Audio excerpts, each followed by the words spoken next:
Oke, mari kita buka firman Tuhan, saudara. Tadi malam ketika saya berdoa, Tuhan memberi satu kata. Ini aneh sekali. Setiap kali saya berdoa, apa Tuhan yang harus saya bagikan buat umatmu? Dia beri beberapa kata seringkali yang harus saya pelajari, saya gumulkan, dan sampai akhirnya menemukan apa yang sebetulnya ingin Tuhan sampaikan buat kita. Firman Tuhan pada pagi hari ini saya beri judul api, saudara. Mari kita lihat dalam Kidung Agung pasal yang ke-8, ayat yang ke-6 dan ayat yang ke-7. Setelah kitab Pengkhotbah, Anda akan bertemu dengan kitab Kidung Agung. Jadi tepat sebelum kitab Nabi Yesaya, itu adalah kitab Kidung Agung. Kalau Anda baca ini bagus sekali, walaupun tidak begitu gampang untuk diinterpretasikan, tapi ada banyak ayat-ayat yang luar biasa yang memberikan kekuatan kepada kita. Nah, sekarang kita akan lihat Kidung Agung pasal yang ke-8, ayat yang ke-6 dan ayat yang ke-7. Taruhlah aku seperti meterai pada hatimu, seperti meterai pada lenganmu. Karena cinta kuat seperti maut, kegairahan gigih seperti dunia orang mati.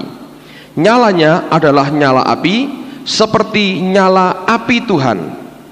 Air yang banyak tak dapat memadamkan cinta, sungai-sungai tak dapat menghanyutkannya. Sekalipun orang memberi segala harta benda rumahnya untuk cinta, namun ia pasti akan dihina. Luar biasa. Saya mau ajak kita ulang lagi ayat ini, bagus sekali. Anda beri tanda pada Alkitab saudara masing-masing. Nanti di rumah bacakan pada seluruh keluarga, supaya cinta yang seperti ini jadi bagian dari kehidupan kita masing-masing. Alkitab berkata begini, taruhlah aku seperti meterai pada hatimu, seperti meterai pada lenganmu. Karena cinta kuat seperti maut, kegairahan gigih seperti dunia orang mati. Nyalanya adalah nyala api, seperti nyala api Tuhan. Air yang banyak tak dapat memadamkan cinta, sungai-sungai tak dapat menghanyutkannya. Sekalipun orang memberi segala harta benda rumahnya untuk cinta, namun ia pasti akan dihina. Saudara sekalian, ada 3 api yang saya ingin bagikan buat saudara pada pagi hari ini, dan saya berdoa ini bisa memberkati akan kehidupan kita. Api yang pertama, Alkitab berkata adalah api yang namanya api cinta atau api kasih dalam kehidupan kita. Saya pernah sampaikan dalam kebaktian persekutuan kaum pria beberapa hari yang lalu. Saya mau bagikan hal ini buat saudara juga pada pagi hari ini, karena ada banyak ibu-ibu yang hadir, supaya imbang, biarlah mendengar dua-duanya dan jadi pelaku firman. Saudara, tahukah saudara bahwa manusia itu adalah pecandu kasih yang paling berat? Setiap orang yang tidak pernah mendapatkan kasih, orang itu akan jadi aneh. Atau orang yang kekurangan kasih, orang itu juga akan jadi aneh. Bukan kasih hawa nafsu ya, tapi kasih yang murni, kasih yang tulus. Itu bisa berupa kasih Allah, tapi juga bisa kasih persaudaraan yang tulus dari orang-orang sekitar kita, atau kasih phileo juga, atau kasih Philadelphia. Itu merupakan bagian daripada kebutuhan manusia akan kasih yang begitu besar. Alkitab berkata, air yang banyak tidak dapat memadamkan cinta. Cinta itu digambarkan seperti api, kasih digambarkan seperti api. Dan saya pernah katakan bahwa manusia adalah pecandu kasih yang paling besar. Kalau itu kurang dalam hidup kita, akan menimbulkan banyak masalah dalam kehidupan yang ada. Di California, di Los Angeles, ada perguruan tinggi besar yang terkenal, namanya UCLA. Kalau Anda sering lihat orang pakai t-shirt tulisannya UCLA, itu bacanya UCLA. Itu kampusnya besar sekali. Desember lalu saya diajak oleh seorang teman untuk melihat akan kompleks kampus yang ada. Itu banyak mahasiswanya, dan kompleksnya besar dan dekat dengan daerah Beverly Hills. Kalau Anda sering dengar, itu daerah pertokoan mewah dan dekat dengan rumah-rumah para bintang film. Jadi itu kompleks yang besar sekali. Nah, para ahli peneliti dari UCLA ini membuat suatu penelitian yang akhirnya mereka beri tema the magic of touch. Apa itu the magic of touch? Keajaiban daripada sentuhan. Begini saudara, mereka berkata begini, setiap hari kalau kita ingin bertumbuh dalam kepribadian yang sehat, manusia membutuhkan 8 sampai 10 kali yang namanya meaningful touch, suatu jamahan yang penuh arti.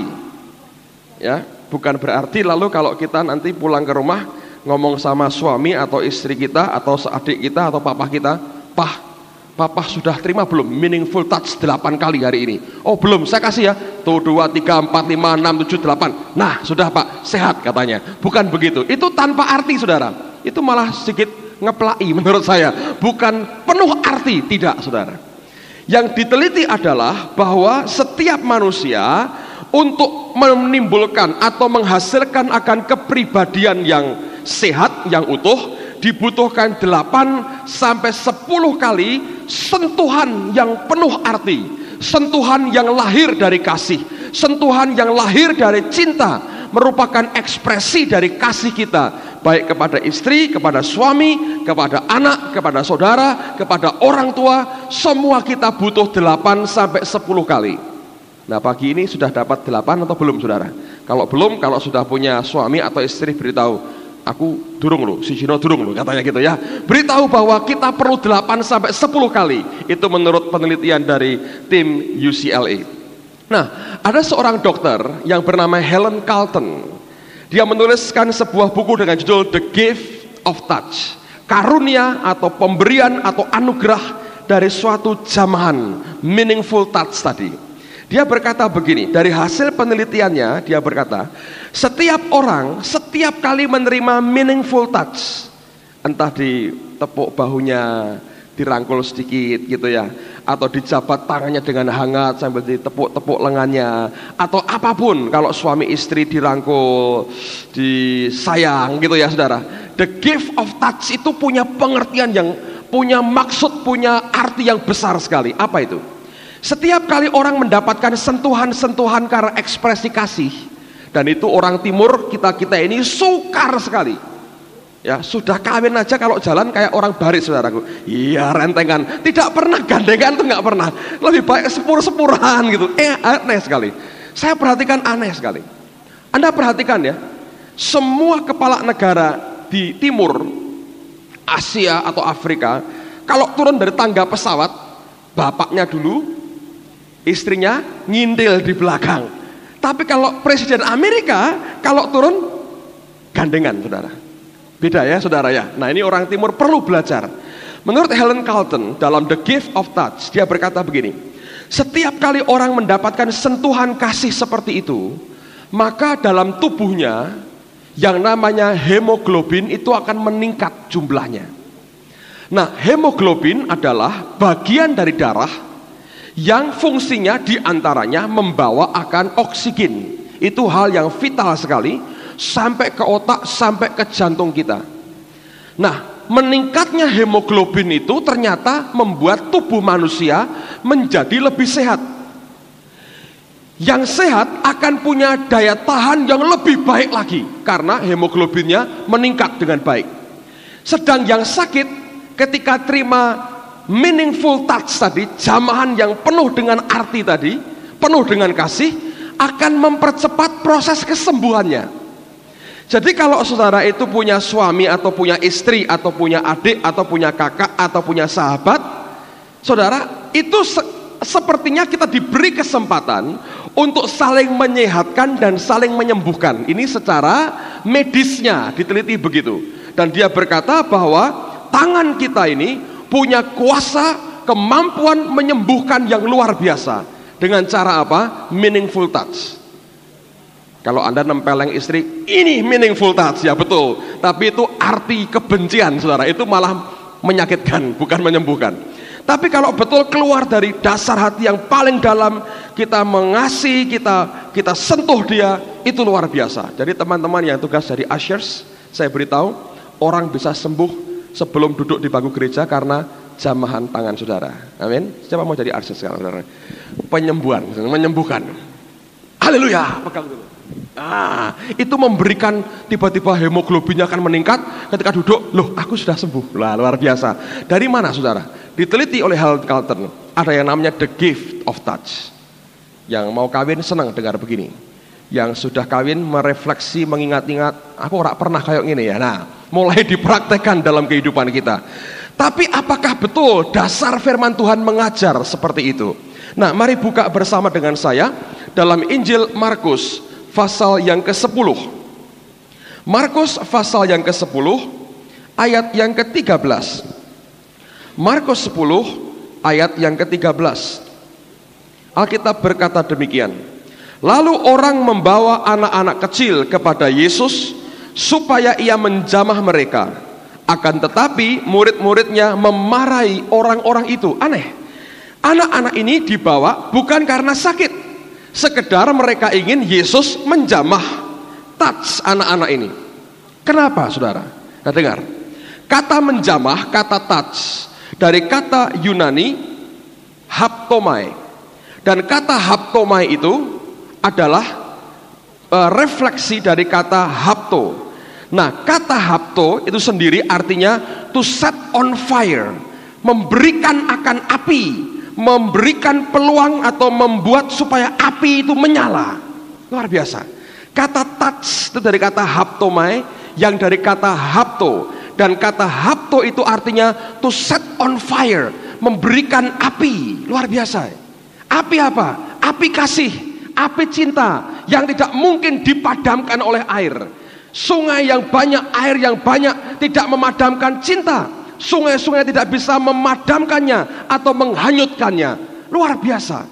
Cinta itu kuat seperti maut, dan air yang banyak tidak bisa memadamkannya. Anda perhatikan, dari mana kita bisa memberikan api kasih, api cinta itu kepada orang yang kita kasihi? Di antaranya lewat meaningful touch di dalam kehidupan kita. Saya baca satu artikel, ada seorang perawat yang mengerti akan tulisan daripada Helen Carlton ini, dan dia praktekkan ketika dia merawat akan orang-orang sakit. Bahkan dia buat suatu survei penelitian. Nah, Anda dengar baik-baik. Perawat di Amerika beda dengan perawat di sini, saudara.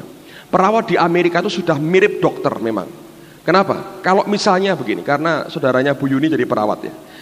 Sekolahnya berat, sekali nggak naik, keluarkan, langsung keluar, nggak boleh teruskan. Jadi perawat itu gini, kalau sampai dokter memberikan obat, itu harus sepersetujuan perawatnya. Kalau perawatnya berkata, dokter ini berlebihan obatnya, saya tidak mau memberikan, tidak bisa diberi. Jadi itu sudah mirip dokter. Dokter tidak bisa melangkai perawat seenaknya. Kalau perlu debat dulu, nanti mana yang merasa benar, itu yang kemudian akan diterapkan. Ngerti ya? Nah, perawat ini membuat penelitian. Ada pasien-pasien yang dia memang perlakukan khusus. Ada pasien-pasien yang biasa-biasa, dia minta perawat lain merawat sebagaimana biasa. Yang dia rawat khusus, bedanya apa? Selain diberi obat, si pasien ini sering diajak bicara sambil dipegang tangannya, dipegang bahunya. Kalau perempuan ya juga dia seringkali dia peluk. Pokoknya dia berkata, aku mau ada the gift of touch ini dirasakan. Dari penelitian yang ada, memang betul itu. Pasien-pasien yang seringkali dia sentuh, dia jamah, dia pegang, dia kuatkan, lebih cepat sembuhnya walaupun sakitnya sama. Jadi itu dibuktikan rupanya menolong sekali. Nah, Alkitab berkata, kata jamahan, kata touch, kata menjamah dari kata haptomai yang dari kata hapto. Dan kata hapto artinya to set on fire. Itu membakar, memberikan api dalam hidup seseorang. Saudara sekalian, saya mau katakan api yang pertama yang harus kita kenal adalah yang namanya api kasih. Dan itu bisa kita ciptakan dalam hati orang lain kalau kita ngerti yang namanya meaningful touch dalam kehidupan kita. Kalau saudara sudah melihat rumah tangga sudah mulai goyah, coba beri meaningful touch kepada pasangan hidup kita. Itu memberikan api kembali dalam hatinya untuk membakar kembali akan kasihnya, sehingga rumah tangga itu dipulihkan dan digerakkan oleh karena kasih. Kita orang timur berat sekali saudara. Ya, sudah kawin ini, jalan gandengan aja izin. Oh sudah izin sini, katanya begitu. Saya pernah lihat begitu tuh. Bagaimana bisa istrinya gandeng itu kok kayak tangannya itu ditemplei sama permen karet gitu, dikipat-kipat mau begini. Kenapa begitu? Orang timur, saudara. Ya, kadang-kadang malu tapi lama-lama malu-maluin, saudaraku ya. Jadi sebetulnya mari bersikap wajar dan mengertilah dalam tangan kita itu ada kuasa yang luar biasa untuk membangkitkan kegairahan orang lain, untuk memberikan akan semangat hidup yang baru, untuk memberikan akan sukacita kepada yang bersangkutan. Saya berdoa di tengah-tengah kita akan terjadi akan keluarga-keluarga yang seperti itu. Ya terus juga jangan overacting tiap hari rangkulan, di pasar rangkulan. Nanti kalau jalan sempit ya enggak apa-apa, saudaraku di belakang satu. Tapi jangan terus overacting lalu orang berkata, ini kok aneh nih pulang gereja rangkulan gitu. Mabuk atau kan apa? Nah, mari kita kerjakan dengan wajar tanpa menghilangkan sebetulnya fungsi yang sebenarnya daripada apa yang Allah anugerahkan dalam hidup kita. Kenapa begitu banyak orang ingin dijamah Yesus? Saya percaya dua hal. Yang pertama karena ada kuasa dalam diri Yesus yang begitu luar biasa. Tapi Yesus juga mengajar kepada kita, kasih itu bisa dibakar, dimunculkan kembali dengan sentuhan tangan kita. Mari belajar, bukan pakai ini untuk menghajar yang lain, menampar yang lain, meninju yang lain, pakai sebagai alat untuk mengasihi orang lain. Anda ketemu dengan seorang yang lama tidak ketemu, atau ketemu teman yang mulai undur, coba tepuk bahunya begini dan katakan, Tuhan Yesus mengasihi.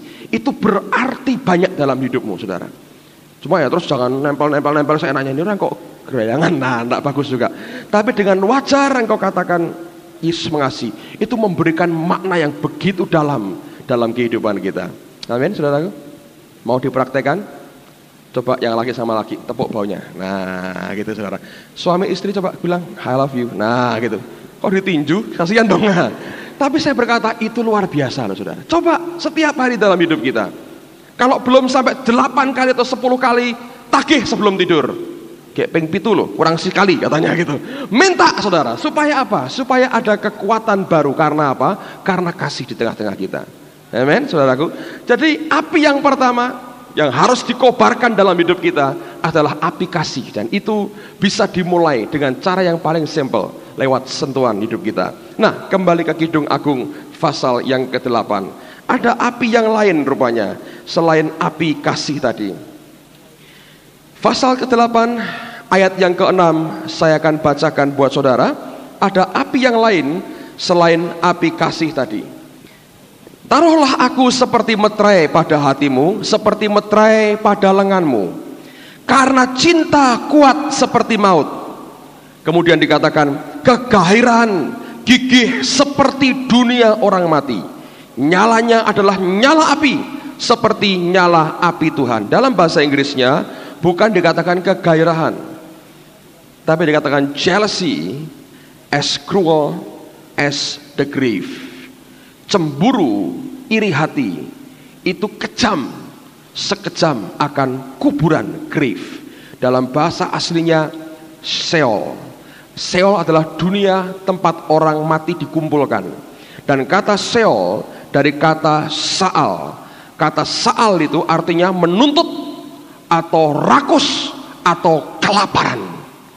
Dunia orang mati itu selalu menuntut kelaparan akan nyawa orang. Itu menganga begitu lebar, kata firman Tuhan.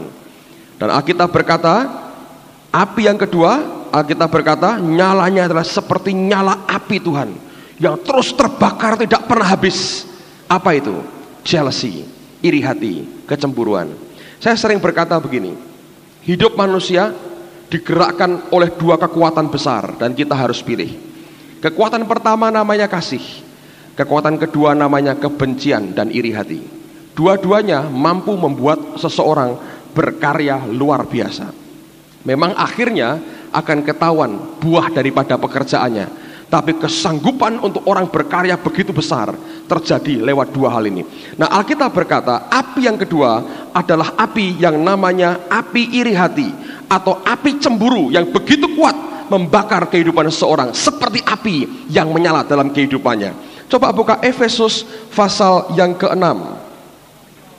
Efesus pasal yang ke-6 ayat yang ke-16. Efesus 6 ayat yang ke-16. Dalam segala hal, dalam segala keadaan, pergunakanlah perisai iman, Sebab dengan perisai itu kamu dapat memadamkan semua panah api dari si jahat. Istilah api yang di sini dipakai adalah api yang timbul oleh karena kemarahan, duka yang dalam, dan hawa nafsu. Bisa, saudara. Saya pernah dengar dan bahkan baca di surat kabar cerita yang baru terjadi mungkin 2 bulan lalu, belum sampai 2 bulan lalu, saudara. Di kota di Jawa Tengah ini ada seorang gadis, menurut laporan gadisnya cantik. Ada seorang pemuda yang jatuh cinta dengan gadis ini, tapi rupanya tidak diterima cintanya. Gadis ini sudah punya pacar lagi, dan rupanya kecemburuan, iri hati, jealousy, as cruel as Sheol, sekejam dunia orang mati. Itu betul, saudara. Ketika tidak dapat mendapatkan cintanya, apa yang dia buat? Muka si gadis ini disiram dengan air keras, hancur, saudara. Dan ketika teman-temannya mengunjungi di rumah sakit, nggak tahan, mereka jerit, beberapa pingsan. Lihat akan muka daripada seorang gadis yang tadinya orang berkata cantik, dalam sekejap hancur. Siapa yang membuat itu? Orang yang mengasihi dia, tapi dibakar bukan oleh api cinta yang murni, tapi dibakar oleh kecemburuan, jealousy. Tahukah Anda, jealousy itu sekejam Sheol, meminta, menuntut, menganga begitu besar, menarik, menghisap, dan menghancurkan banyak hal. Oleh karena itu, kalau api yang pertama pupuk, api yang kedua singkirkan dalam kehidupan kita. Kalau itu makin menguasai kita, itu pada akhirnya menghancurkan akan diri kita. Alkitab berkata, pakai perisai iman, pakai iman itu untuk mengatasi akan api seperti itu yang muncul karena kemarahan, anger, karena grief, karena duka yang dalam, dan karena lust, karena hawa nafsu. Kalau itu sampai menguasai kita, itu menimbulkan akan kerusakan pada orang lain, tapi juga pada diri kita sendiri. Saudara, ada banyak contoh dalam kehidupan kita yang membuktikan orang yang tadinya begitu mengasihi, ketika ditolak cintanya, dia bisa begitu kejam dan dia habisi orang yang dia cintai sendiri. Ini yang Alkitab katakan, cemburu atau iri hati itu kejamnya seperti dunia orang mati, seperti Sheol. Nah, pertanyaan yang kemudian muncul adalah begini: bagaimana caranya supaya kita ini bisa memadamkan akan api seperti itu dalam kehidupan kita? Nah, dengar cerita saya, saudara. Kemarin saya cerita di kebaktian kaum muda ini. Saya sudah cerita Kristen Panci Presto minggu lalu. Sekarang saya mau cerita Kristen lain lagi, saudara. Sore itu ada seseorang datang ke rumah saya, laki-laki. Dia berkata, "Pak, permisi, kami mau nawarkan barang," katanya. Lalu saya bilang, wah, ini kalau bangsa begini-begini ini istri saya paling nggak suka. Jadi saya mau tolak. Tapi sudah masuk ke halaman, nggak enak kan, sopan juga, kita harus sopan. "Maaf Pak, barang apa?" "Ini Pak, pemadam kebakaran." Saya pikir, pasti nggak beli, saya bilang. Pemadam kebakaran, air banyak, api keluar, siram air selesai, saya pikir begitu. Dan saya bilang, wah, mungkin tidak Pak, apakah boleh saya menjelaskan, katanya. Oh ya, kalau menjelaskan ya boleh. Entah bagaimana saya suruh dia masuk, saudara. Dia berkata begini, "Pak, saya punya pemadam kebakaran istimewa." Loh, sama pemadam kebakaran, saya bilang, semua kan sama. Karena saya ini pernah ngalami nggak enak. Ketika saya kecil, saya masih ingat tuh hari Senin, saya tuh sakit, tidak masuk sekolah. Di rumah saya dulu, di rumah orang tua saya, ada pemadam kebakaran merek Yamato, yang gedenya segini, seperti tangki gas itu ya. Itu kalau mau pakai kan harus dibalik, ngerti?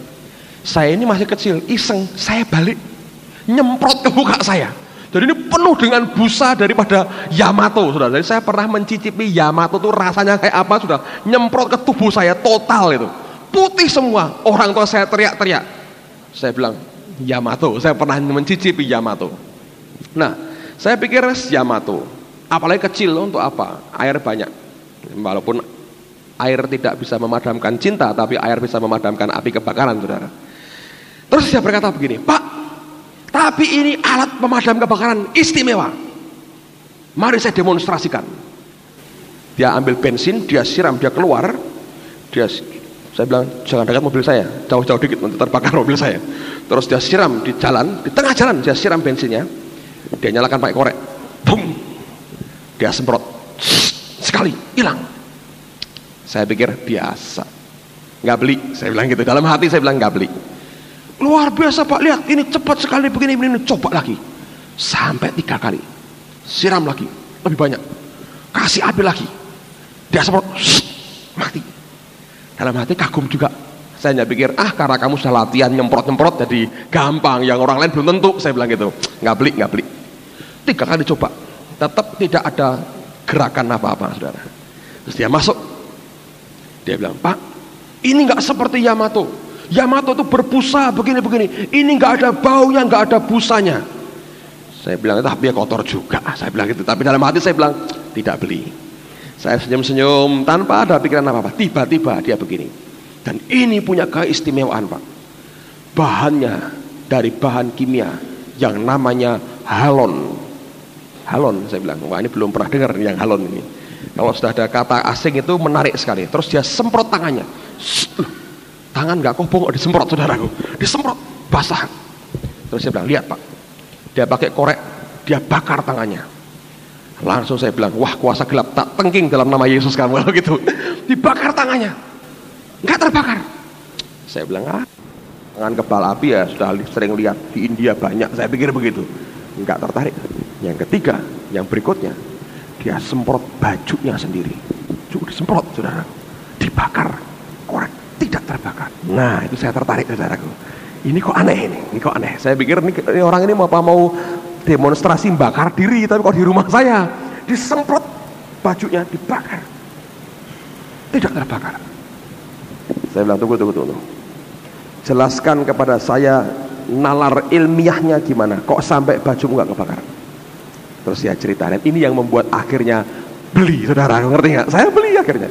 Gereja juga punya rumahnya, saudara. Saya nggak tahu. Dia berkata begini, Pak, bahan namanya halon ini fungsinya aneh. Apa itu? Dia berkata gini, kenapa api itu bisa terbakar? Di antaranya ada namanya udara, oksigen.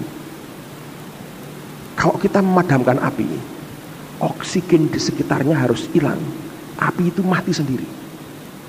Sekalipun ada bahan yang masih bisa dibakar, tapi kalau oksigennya dihisap, mati apinya. Nah, halon ini menghisap oksigen di sekitarnya, pasti mati Pak apinya. Ketika saya taruh di baju saya, itu menghisap oksigen di sekitarnya, tidak mungkin terbakar. Walaupun kain ini mudah terbakar, tapi karena bahan ini tidak membuat ruang buat api ini terbakar, tidak memberi kesempatan buat api ini terbakar. Lihat baju saya, nggak terbakar. Bapak mau coba? Tidak, terima kasih, saya bilang gitu.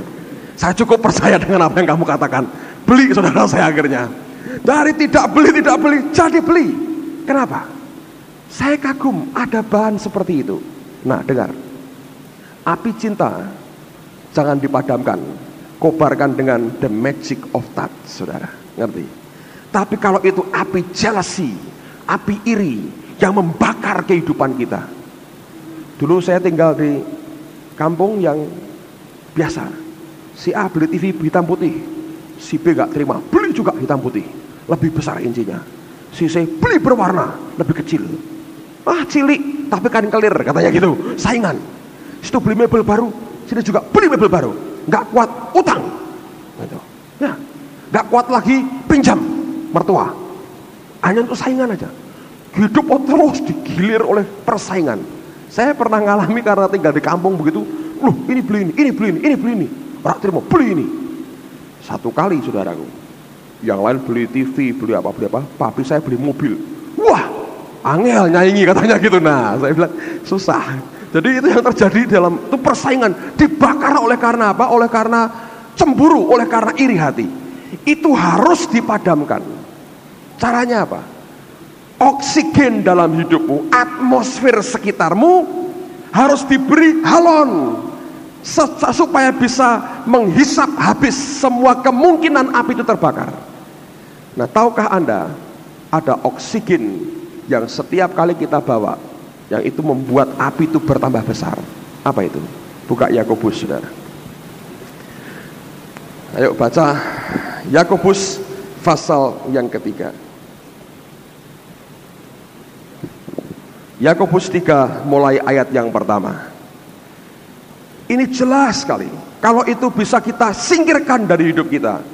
Ada Kristen Halon di tengah-tengah kita. Bukan cuma Kristen Panci Presto. Sekarang muncul istilah baru, saya beri nama Kristen Halon di tengah-tengah kita, yang memvakumkan oksigen, tidak memungkinkan api iri dan cemburu itu membakar kehidupan kita. Yakobus 3 mulai ayat yang pertama.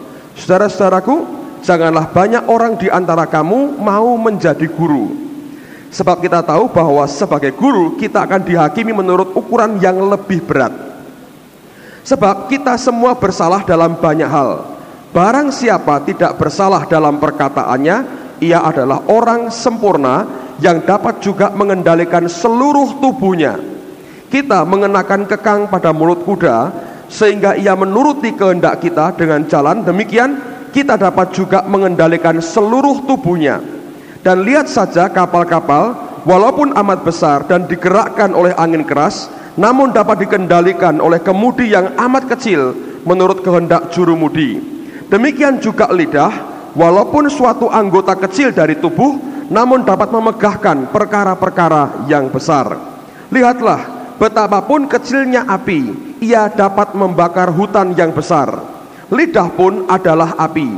Ia merupakan suatu dunia kejahatan dan mengambil tempat di antara anggota-anggota tubuh kita sebagai sesuatu yang dapat menodai seluruh tubuh dan menyalakan roda kehidupan kita. Sedang ia sendiri dinyalakan oleh api neraka. Semua jenis binatang liar, burung-burung serta binatang-binatang menjalar dan binatang-binatang laut dapat dijinakkan dan telah dijinakkan oleh sifat manusia. Tetapi tidak seorang pun yang berkuasa menjinakkan lidah. Ia adalah sesuatu yang buas, yang tak terkuasai dan penuh racun yang mematikan. Dengan lidah kita memuji Tuhan Bapa kita, dan dengan lidah kita mengutuk manusia yang diciptakan menurut rupa Allah. Dari mulut yang satu keluar berkat dan kutuk. Hal ini, saudara-saudaraku, tidak boleh demikian terjadi. Adakah sumber memancarkan air tawar dan air pahit dari mata air yang sama? Saudara-saudaraku, adakah pohon ara dapat menghasilkan buah zaitun, dan adakah pohon anggur dapat menghasilkan buah ara? Demikianlah juga mata air asin tidak dapat mengeluarkan air tawar. Lihat, yang membuat semuanya itu, oksigen yang memperbesar adalah namanya lidah kita, perkataan kita. Kalau kita jadi Kristen Halon, artinya kita harus bisa menguasai akan lidah kita. Alkitab berkata, kasih menutupi banyak kesalahan. Kebencian itu membongkar kesalahan dan menceritakannya kepada orang dan meneriakannya di atas atap rumah. Dan itu menciptakan akan udara yang bisa membuat api itu terbakar. Saudara tahu ketika orang buang puntung rokok di hutan, tidak ada bensin, yang ada apa? Udara, kecil sekali. Orang tidak mau lagi hisap rokok itu, dia buang. Tapi sekian hektar hutan bisa habis karenanya. Makin besar anginnya, makin cepat itu memperbesar akan api yang ada. Kalau kita mampu mengendalikan lidah kita, kita akan jadi orang Kristen Halon, saudara. Bukan cuma presto, tapi halon. Tidak memberi ruang gerak kepada api iri dan cemburu membakar kehidupan kita. Ada seorang hamba Tuhan yang pernah kita undang, namanya John Tamer, orang asal Pakistan. Dia ketika di Kudus, dia cerita kesaksian yang menarik sekali. Saya mau cerita buat saudara, ini perlunya menutup akan oksigen lidah dalam hidup kita dan jadi orang Kristen Halon. Begini saudara, menurut cerita ada seorang koboi Meksiko merampok bank. Dan akhirnya ketika dia merampok bank, dalam jumlah emas yang begitu banyak dia rampok, emas ini dia simpan di tempat tertentu yang dia sembunyikan. Terus dia lari lagi. Ketika lari, dia tertangkap saudara. Tapi kemudian dia bisa melepaskan diri dan dikejar oleh beberapa polisi pada waktu itu, zaman koboi Amerika. Seperti film koboi, dikejar terus.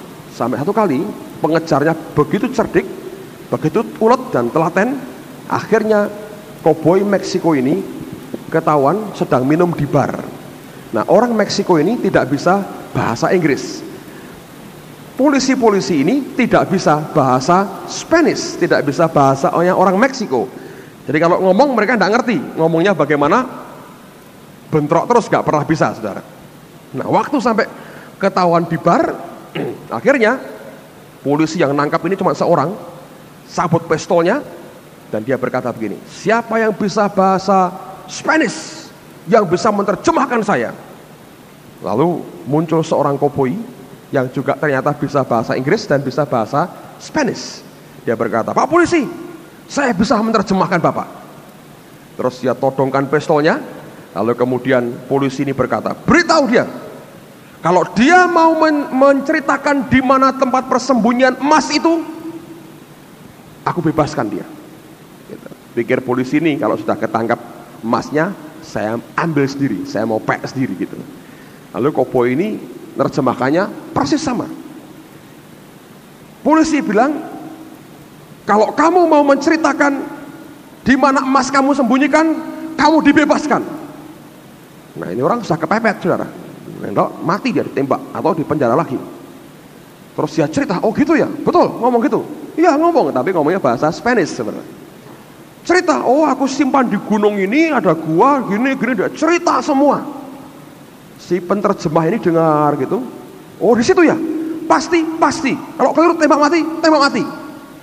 Lalu dia ngomong pada polisi ini, Pak polisi, orang Meksiko ini bilang tidak takut dengan pistolmu, dia kebal peluru, kalau berani tembak dia sekarang katanya. Dia tembak, duor, mati saudara orang Meksikonya ini. Mati, koboinya bilang, nah mati katanya. Sudah Pak polisi, engkau akan dapat bintang jasa. Bawa ini penjahat, bawa pulang ke kotamu, kamu akan jadi sheriff terkenal katanya. Diangkut mayatnya. Yang untung siapa? Penterjemahnya. Dia pergi ke gunung itu, dia ambil emasnya, dia pek dewe saudara. Ngerti nggak? Itu bahaya loh saudara. Lidah ini bahaya. Dia bunuh dan membuat dia kaya sendiri. Jadilah orang Kristen halon saudara. Semua yang bukan dari Tuhan, matikan, hisap atmosfernya, bungkam itu, supaya tidak membakar hidup yang bersangkutan. Itu akan merupakan anugerah Allah yang luar biasa buat kehidupan kita. Amen, saudaraku. Api yang pertama, kobarkan dengan the magic of touch. Api yang kedua, singkirkan. Jadi orang-orang Kristen halon. Yang ketiga, yang terakhir, mari kita buka dalam 1 Tesalonika pasal yang kelima, ayat yang ke-19. Ada 3 kata dalam satu rangkaian kalimat yang singkat. Alkitab berkata, janganlah padamkan roh. Api yang ketiga adalah api roh Tuhan dalam hidup kita. Saudara, tadi malam saya baca satu buku yang menarik sekali. Judulnya Quenching of the Spirit, memadamkan roh. Karangan seorang teolog bernama William de Arteaga. Dan dia menceritakan kisah pekerjaan roh Tuhan dari zaman gereja yang mula-mula sampai pada tahun 92. Dia bongkar semua akan kisah itu, dari para orang suci abad pertama, abad gereja mula-mula, sampai dengan abad yang ke-20. Dan dia menceritakan, aneh sekali, setiap kali ada gelombang-gelombang kegerakan, itu akhirnya padam. Muncul gelombang lagi, padam lagi. Gelombang lagi, padam lagi. Dan dia menguraikan dengan cara pandangan historik bagaimana gelombang-gelombang ini dipadamkan. Ketika saya amati saudara, ternyata begini, sebetulnya orang lain tidak bisa memadamkan roh Tuhan yang melawat kita, tidak bisa. Yang mampu memadamkan itu siapa? Diri kita sendiri. Kapan itu? Pada waktu kita mengizinkan ketidakmurnian mulai masuk di tengah-tengah kita.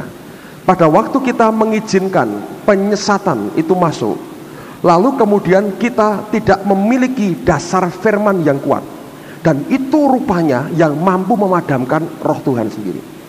Nanti kalau orang-orang lain yang menyerang itu hanya sebagai gelombang terakhir aja untuk mati.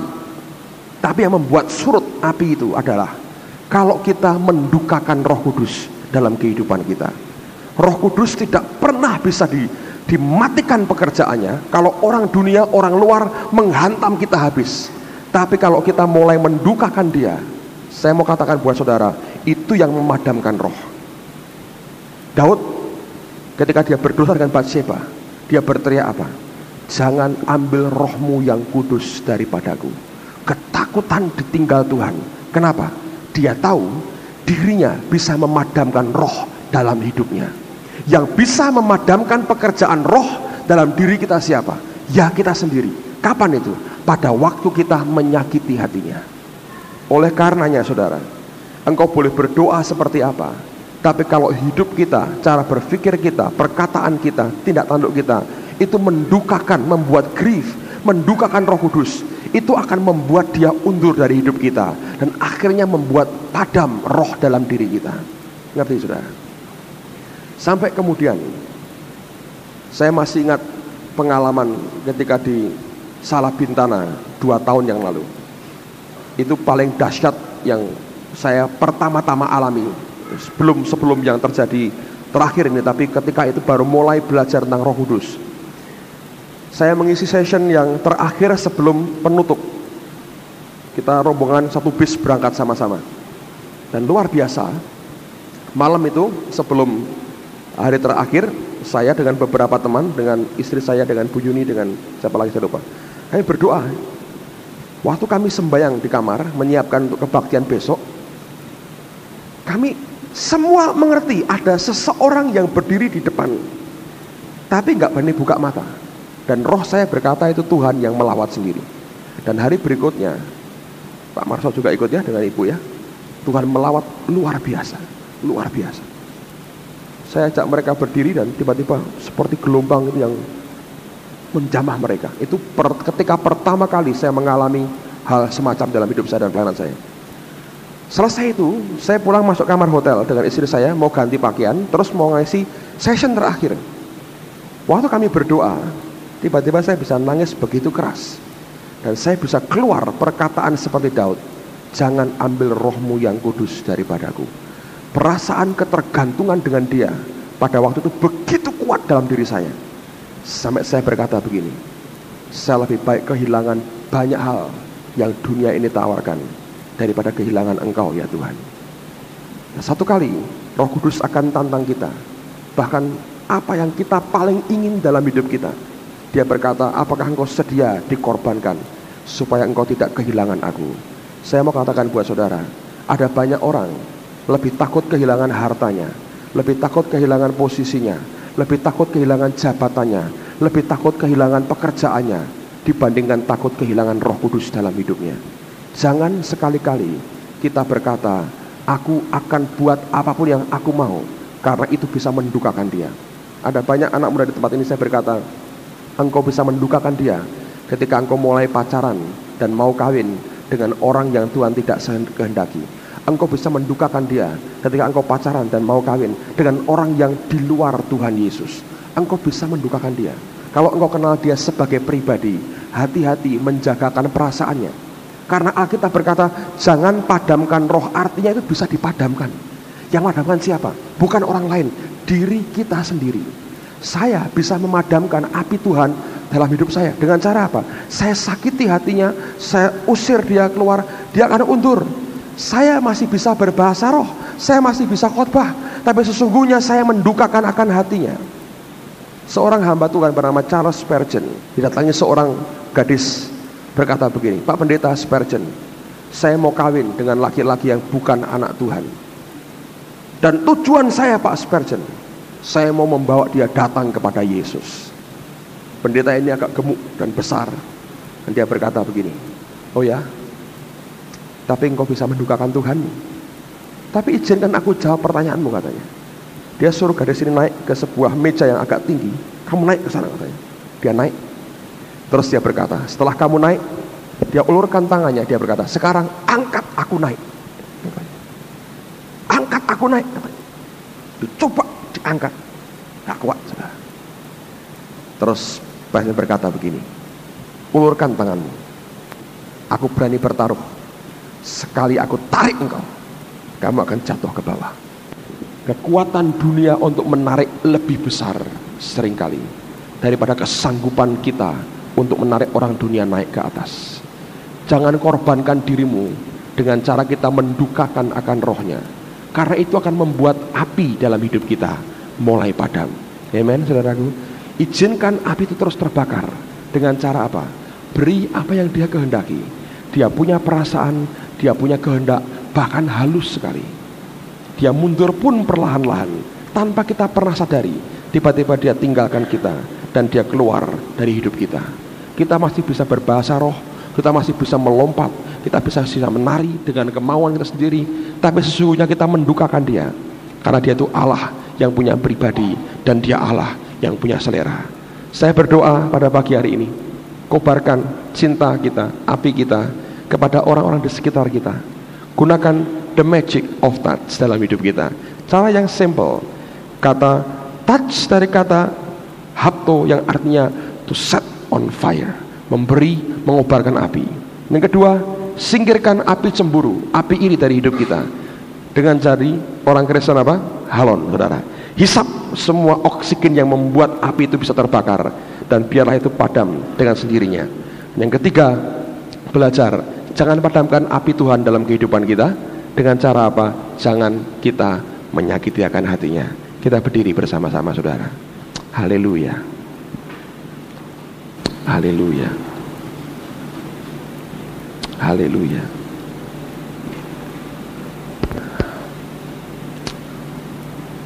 Hadiratnya di tengah-tengah kita, saudara. Ya Tuhan, biar apa yang hamba-Mu rasakan juga dirasakan setiap anak-anak-Mu di tempat ini. Hamba tahu ini bukan monopoli hamba-Mu pribadi,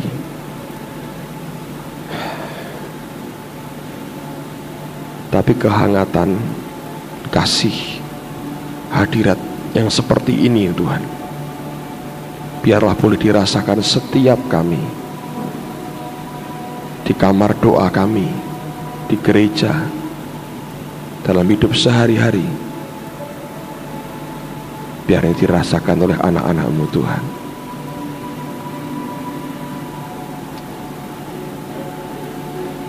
Biar api-api yang baik itu dikobarkan dalam hidup kami, tapi api yang begitu jahat yang dari neraka dipadamkan dalam hidup kami.